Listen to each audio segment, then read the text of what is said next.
많기 때문에 제가 어쩔 수 없이 말씀드린 점 이해해 주시기 바랍니다.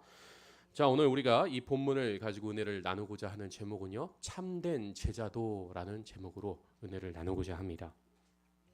우리는 지난 시간 마가복음 강해에서 전준희 전도사님을 통해 벳세다에서 맹인을 고치시는 예수님의 이야기를 듣고 은혜를 나누었습니다. 그리고 오늘 본문에서는 기독교 역사상 통틀어 아주 위대한 신앙 고백이 하나 나오는데요. 바로 베드로의 신앙 고백입니다. 먼저 29절 말씀을 한번 보겠습니다. 또 이르시되 너희는 나를 누구라 하느냐? 베드로가 대답하여 이르되 뭐라고요? 주는 그리스도시니이다 하매. 사실 이 베드로의 고백이 있기 전 예수님은 벳세다에서 한 맹인을 고쳐 주셨는데요. 이 맹인이 치유받는 사건과 오늘 본문의 베드로의 신앙 고백 사건은 전혀 상관없지는 않습니다. 왜냐하면 맹인이 치유받는 그 사건에서 앞을 보지 못하는 맹인의 상태가 제자들의 영적 상태를 나타내고 있기 때문인데요. 실제로 당시 제자들은 눈앞에 예수님을 두고도 예수님이 누구인지 전혀 알지 못한 상태입니다. 즉 마가는 벳세다의 맹인의 사건을 두고 제자들의 영적 상태를 상징적으로 암시한 겁니다. 그리고 이와 더불어 벳세다의 맹인이 그때 기억나시나요? 전체적인 사물을 단번에 본 것이 아니라 점차 점진적으로 그의 눈이 밝아지고 완전히 보게 된 것처럼 예수님의 제자들 또한 어떤 모습이에요? 그들의 모습이 시간이 지나면 지날수록 점차 완전해지는 거예요. 제자로서. 그러한 모습을 지금 함께 상징하고 있는 겁니다. 이런 이해와 함께 오늘 본문 말씀을 살피면 더욱 은혜가 됩니다. 자, 본문 27절 말씀입니다. 화면을 참조해 주세요.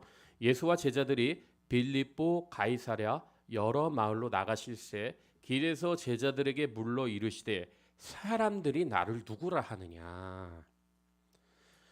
빌립보 가이사랴 도시는 갈릴리 호수 북쪽 끝에 위치하고 있습니다. 이곳은 여러분들 호수가 있었으니까 뭐가 있었어요? 물이 풍부했고요. 경치가 아주 좋은 곳이며 또한 비옥한 땅으로서 경제 역시도 어느 정도 받쳐주는 그런 도시였습니다. 근데 이 도시는 말이죠. 로마 황제 아우구스투누스가 헤롯 왕에게 선물로 준 도시였습니다. 그리고 황제로부터 이 도시를 선물 받았기에 헤롯 왕은 이 도시에 뭐를 냈겠어요? 더욱 많은 관심을 쏟고 애정을 둔 것이에요.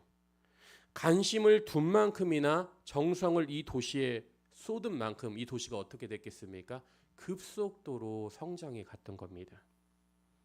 하지만 도시가 성장하면서 세월이 지난 만큼 헤롯 왕은 죽게 되고 이 도시는 그의 헤롯 왕의 아들인 헤롯 빌립이 물려받게 되죠. 여기서 헤롯 빌립은 자신의 이름과 가이사랴라는 황제 이름을 따라 이 도시를 뭐라고 짓느냐?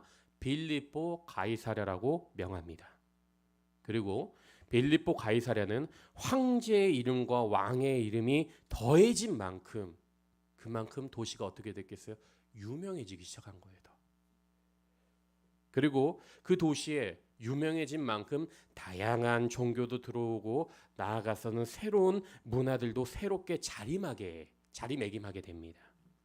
즉 쉽게 얘기해서 결론적으로 여러분 빌립보 가이사랴는 여러 우상들과 문화들이 혼합된 그런 도시가 된 것이죠. 그런 우상과 다양한 문화가 혼합된 도시, 그리고 또 뭐라고요? 황제의 이름과 그리고 왕의 이름이 결합된 도시. 이 도시 한복판에 지금 누가 있는 거예요? 예수님과 제자들이 있는 것이고 예수님은 지금 제자들에게 이렇게 묻고 있는 겁니다. 사람들이 나를 누구라 하느냐? 예수님은 그저 우상이 넘쳐나는 도시에서 길을 걷다 심심풀이로 제자들에게 단순하게 질문하신 것이 아닙니다. 예수님과 제자들의 관계를 보잖아요. 그들은 지금 어떤 관계예요? 삶을 동행하기로 작정한 사람들로서 하나의 공동체를 이룬 상황입니다. 오늘날로 바꿔서 보면요, 여러분들 이들의 관계가 곧 뭐라고요? 교회 공동체라는 거예요. 그런 그들에게 지금 예수님이 묻고 있는 겁니다. 사람들이 나를 누구라 하느냐? 그러자 예수님의 질문은 들은 제자들은 이렇게 답합니다. 본문 28절 말씀입니다. 화면을 참조해 주세요. 제자들이 여짜와 이르되 침례 요한이라 하고 더러는 엘리야, 더러는 선지자 중에 하나라 하나이다. 이렇듯이 제자들은 대답하기를 뭐라고요? 침례 요한, 엘리야, 더러는 선지자 중에 하나라고 대답합니다. 그런데 여기서 문득 궁금한 점이 하나 생깁니다. 성경 속에 진짜 많은 인물들이 있잖아요. 근데 왜 굳이 제자들은 대답하기를 엘리야라고 하고 침례 요한이라고 하고 선지자라고 대답을 한 것일까요? 그 의미는 이렇습니다. 우선 구약 성경 말라기서 4장 5절을 보면요, 이렇게 기록하고 있는데요. 화면을 참조해 주세요. 보라, 여호와의 크고 두려운 날에 이르기 전에 내가 선지자 누구를 보낸다고요? 엘리야를 너희에게 보내리니. 지금 이렇게 말씀을 기록하고 있어요. 누구를 보낸다고요? 엘리야를 보내준다라는 거예요. 그러면 즉 심판의 때 하나님께서 다시 엘리야를 보내겠다라는 말씀일까요? 그렇다면 엘리야가 다시 이곳에 온다라는 걸까요? 아니요, 그렇지 않아요. 이에 대한 해답은요, 마태복음을 보면 찾을 수 있어요. 마태복음 11장 13절에서 14절의 말씀을 보면요, 이렇게 기록하고 있어요. 한번 볼까요? 예수님은 모든 선지자와 율법이 예언한 것은 요한까지니 만일 너희가 즐겨 받을진대 오리라 한 엘리야가 바로 누구라고요? 곧 이 사람이니라. 그러니까 엘리야가 곧 누구로 온 거라고요? 침례 요한으로 왔다라는 거예요. 누구로 왔다고요? 침례 요한으로 왔다라는 거예요. 이처럼 말라기 선지자가 엘리야를 언급했지만 예수님은 그 엘리야가 바로 누구라고 지금 말하고 있다고요? 침례 요한이다라고 말씀하신 겁니다. 그리고 사실 이 두 인물을 보면요, 매우 공통점이 많아요. 엘리야와 침례 요한은 서로 다른 것 같으면서도 매우 비슷한 점이 많았습니다. 평소 입었던 옷도 비슷했고요. 평생 하나님의 심판과 회개를 외쳤던 사람이기도 합니다. 그러나 여러분들, 여기서 정말 중요한 것은 어쨌든 이들 모두가 무슨 역할을 한 것이냐? 예수님이 오실 길을 예비한 사람들이라는 거예요. 이스라엘 백성들은 예수님이 지금 침례 요한과 엘리야 같다라고 하지만 사실 이들은 예수님이 오실 길을 예비한 사람들이라는 것을 우리가 기억해야 되는데, 그럼에도 불구하고 이스라엘 백성들은 여전히 예수님을 메시아로 보는 것이 아니라 엘리야, 침례 요한, 선지자로 보고 있던 겁니다. 앞서 제가 분명히 벳세다의 맹인의 사건을 얘기했죠. 벳세다 맹인이 눈을 뜨고 희미하게 보고 있다고 했죠. 사물을 전체적으로 단번에 본 게 아니라 그 사물을 희미하게 본 것처럼 그 당시 세상 사람들도 여전히 예수님을 알아보지 못하고 있던 겁니다. 그리고 그때 예수님이 제자들에게 다시 물으십니다. 그게 29절 말씀입니다. 화면을 참조해 주세요. 또 물으시되 너희는 나를 누구라 하느냐? 베드로가 대답하여 이르되 주는 그리스도이시니라.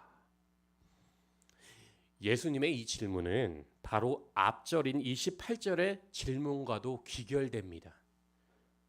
그래, 세상 사람들이 나를 알지 못해도 너희는 그동안 나랑 같이 있었고 많은 것을 옆에서 지켜봤으니 너희는 나를 누구라고 생각하느냐? 이렇게 지금 예수님이 묻고 있는 겁니다. 이런 상황에서 마치 짜여진 각본처럼 아주 위대한 베드로의 고백이 나옵니다. 주는 그리스도입니다 라고 말이죠. 다시 한번 29절 말씀을 볼까요? 또 물으시되 너희는 나를 누구라 하느냐. 베드로가 대답하여 이르되 주는 그리스도시니이다 하매. 그런데 이 베드로의 고백을 성경 원어로 자세히 보면요, 주가 아닌 뭐라고 기록하고 있냐면 당신은 이라고 기록하고 있습니다.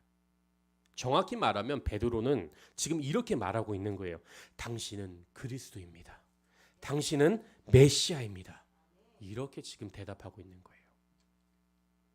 이 베드로의 고백이 지금 어떤 고백이냐? 여러분들, 예수님의 존재를 완전히 아주 정확하게 드러내는 상황이 되는 겁니다. 그러나 그것도 잠시 이 위대한 고백이 곧 반쪽짜리 고백이었음이 낱낱이 드러납니다.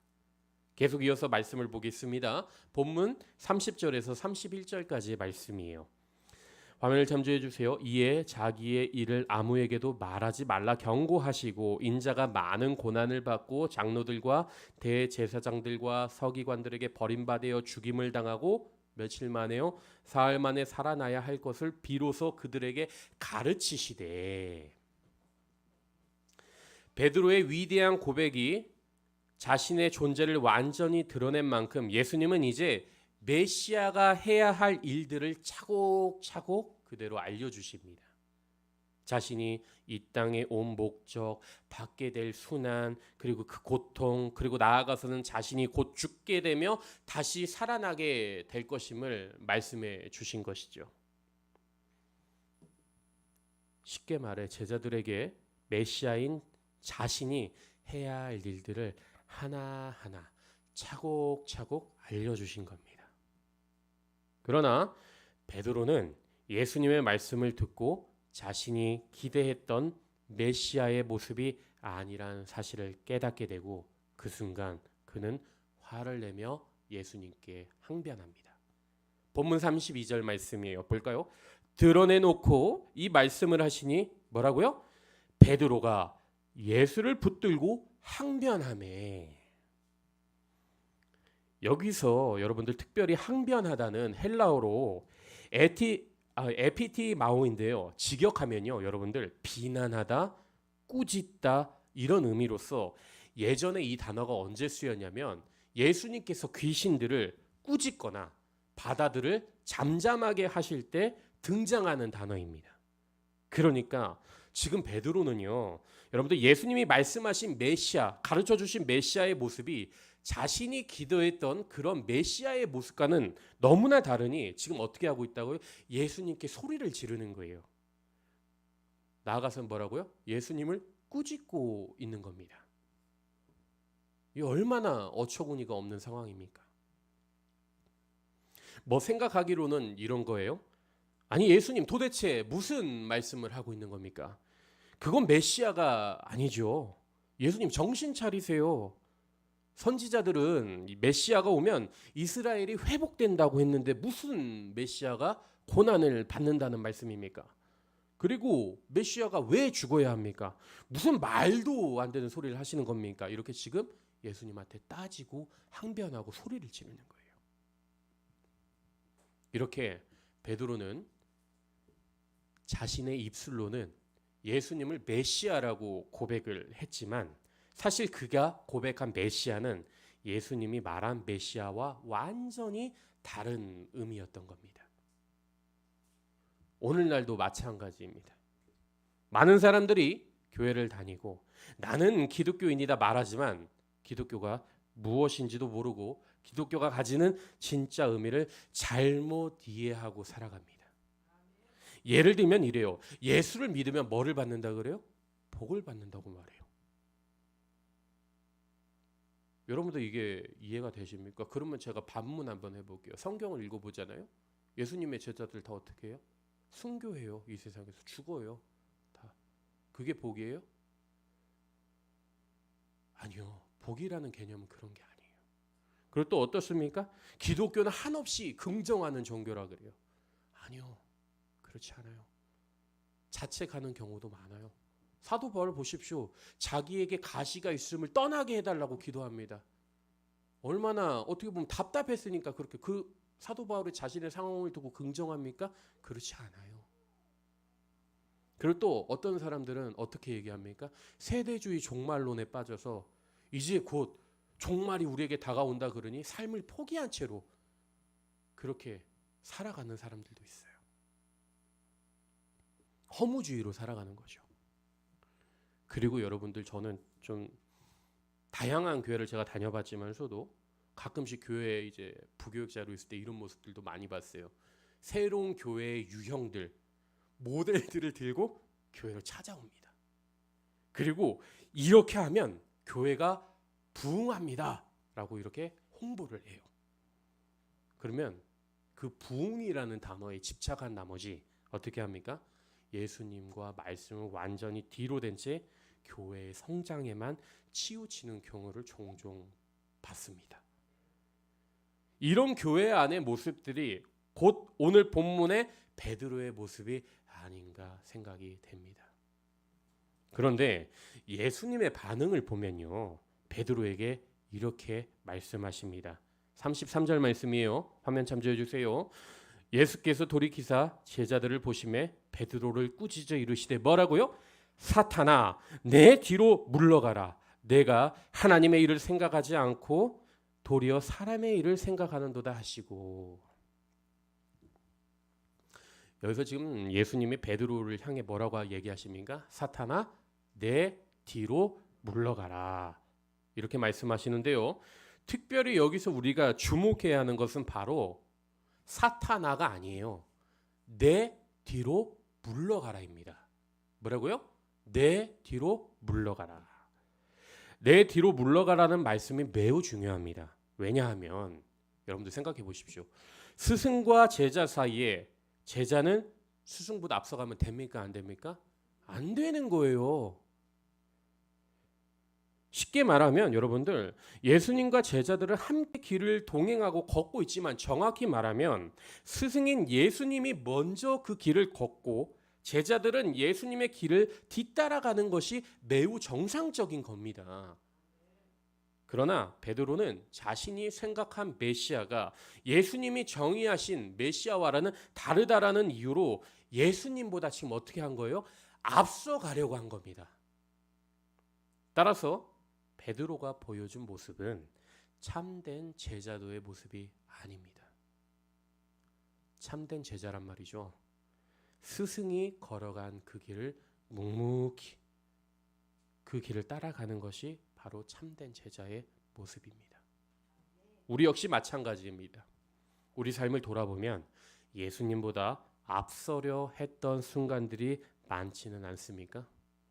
아니, 솔직하기로는 과거 예수님을 뒤따라 살아가기로 작정하고 결심했지만 현재는 내 입장과 내 자신이 예수님보다 앞서고 내 자신만을 드러내고 내 계획이 먼저고 내가 예수님보다 앞서가고 있는 것은 아닌지요?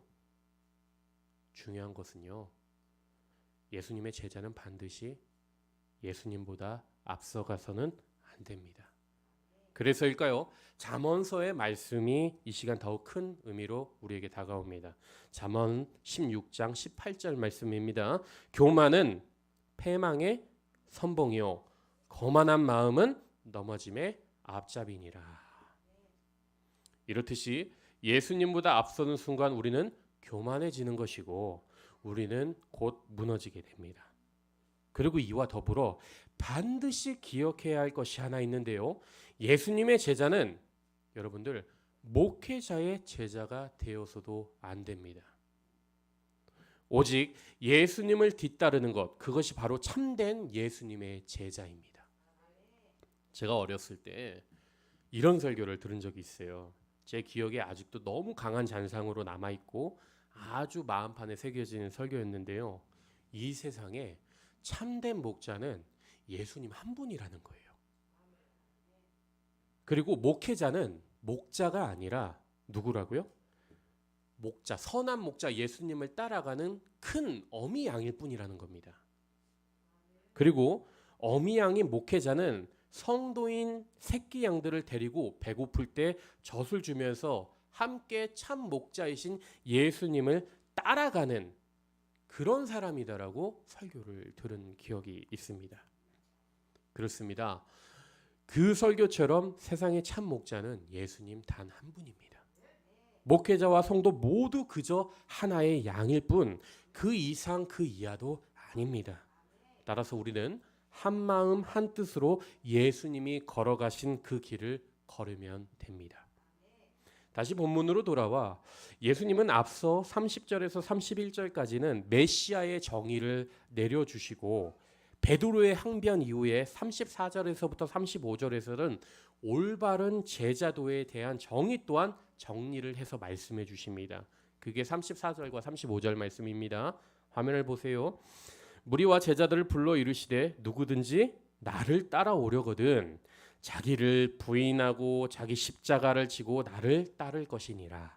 누구든지 자기 목숨을 구원하고자 하면 잃을 것이요 누구든지 나와 복음을 위하여 자기 목숨을 잃으면 구원하리라. 여기서 제자들 앞에 나오는 무리들은 이방 사람들로서 복음을 전하여 듣지 못한 사람들을 말합니다. 예수님은 이들 역시 어떻게 취급하느냐? 제자들과 같은 상황에 놓고 그들에게도 가르쳐 주십니다. 다시 말해 예수님이 전하신 말씀은요, 구분돼서 듣게 되는 것이 아니라 제자들만 들을 수 있는 것이 아니라 누구라고요? 모두가 다 들을 수 있는 것이고 하나님의 백성이 된다면 모두가 짊어지고 가야 할 십자가라는 것을 말씀하신 겁니다. 즉 예수님을 믿는 모든 사람들은 자신을 비우고 자신을 죽이고 고난을 감당하고 걸어가야 할 길인 것임을 예수님께서 알려주신 겁니다. 사랑하는 여러분, 베드로도 처음엔 제자로서 그냥 그랬습니다. 그물을 버리고 멋지게 예수님을 따라 나섰지만 여전히 그는 자신만을 생각하고 예수님이 어떤 분인지 알지 못했습니다. 그러나 예수님은 지금 그런 베드로를 내팽개치시지 않으시고 다시 알려주십니다. 메시아가 걸어가야 할 길은 이런 것임을 말이죠. 그리고 자신을 따르는 제자 역시 이 길을 따라 걸으며 자신을 부인하면서까지 목숨을 걸어야 한다라는 것을 알려주신 것이죠. 그리고 시간이 흘러 점차 베드로는 영적인 눈이 뜨이기 시작합니다. 그리고 완전히 알게 됩니다. 앞서 살핀 벳세다의 맹인이 세상을 희미하게 보다 온전히 보게 된 것처럼 말이죠. 예수님이 진짜 어떤 분이신지 알게 되는 겁니다. 그리고 훗날 베드로는 자신이 예수님의 수제자로서 자신에게 주어진 사명을 분명히 알고 십자가를 어떻게 합니까? 거꾸로 져서 죽음을 맞이하게 됩니다. 그런 베드로의 인생을 지도하며 이끌어 가신 예수님이 오늘 이 시간에도 우리에게 동일하게 묻고 계십니다. 너는 내가 누구라 생각하느냐? 나를 믿고 내 뒤를 따라올 준비가 되었느냐? 이렇게 묻고 있는 것이죠. 자, 이제 말씀을 정리합니다. 벳세다의 맹인이 치유받는 사건과 베드로의 신앙 고백의 사건은 전혀 상관이 없지 않습니다. 벳세다의 맹인이 전체적인 사문을 단번에 본 것이 아니라 점차 그의 눈이 밝아지고 완전히 보게 된 것처럼 예수님의 제자들 또한 점차 그들의 모습이 완전해져 가는 모습을 상징하고 있는 것이죠.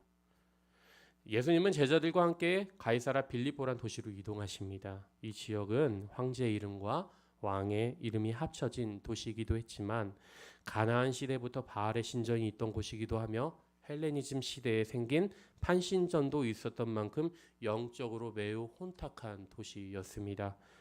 그런 우상을 섬기는 도시 한복판에서 예수님은 제자들에게 사람들이 나를 누구라고 하느냐라고 물으십니다.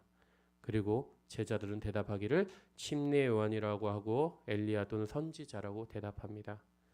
그러자 예수님은 다시 제자들에게 묻습니다. 너희는 나를 누구라 하느냐? 이에 대해 베드로가 위대한 고백을 하게 됩니다. 당신은 그리스도입니다라고 말이죠. 이 베드로의 고백이 예수님의 존재를 완전히 드러낸 만큼 예수님은 이제 자신이 짊어져야 할 순환과 고통 그리고 메시아라면 마땅히 해야 할 일들을 알려주시게 됩니다. 그러나 베드로는 예수님이 해야 할 일들을 듣자마자 아주 강하게 반항합니다. 메시아는 그런 것이 아니다라고 말이죠. 이런 베드로의 반응을 보고 예수님은 사탄아 내 뒤로 물러가라고 말씀하십니다. 그리고 나아가서는 올바른 제자도에 대한 정의를 또한 내려주시게 되죠. 사랑하는 여러분, 제자도의 시작은요, 예수님이 어떤 분인가를 아는 것에서부터 시작하지만 제자도의 삶을 살아가는 것은 주님보다 결코 앞서지 않고 묵묵히 뒤에서 그분이 걸어가신 그 길을 따라 걷는 것입니다. 우리가 예수님보다 앞서기 시작할 때 우리는 넘어지게 되고 십자가의 길에서 벗어나게 됩니다. 이러한 사실을 기억하시고 한 주간도 예수님보다 앞서지 마시고 여러분 자신에게 주어진 십자가를 지시며 예수님이 걸어가신 길을 묵묵히 뒤따라가실 수 있는 여러분들 되시기를 간절히 소망합니다. 자, 우리 이 시간 다 같이 함께 기도했으면 좋겠습니다.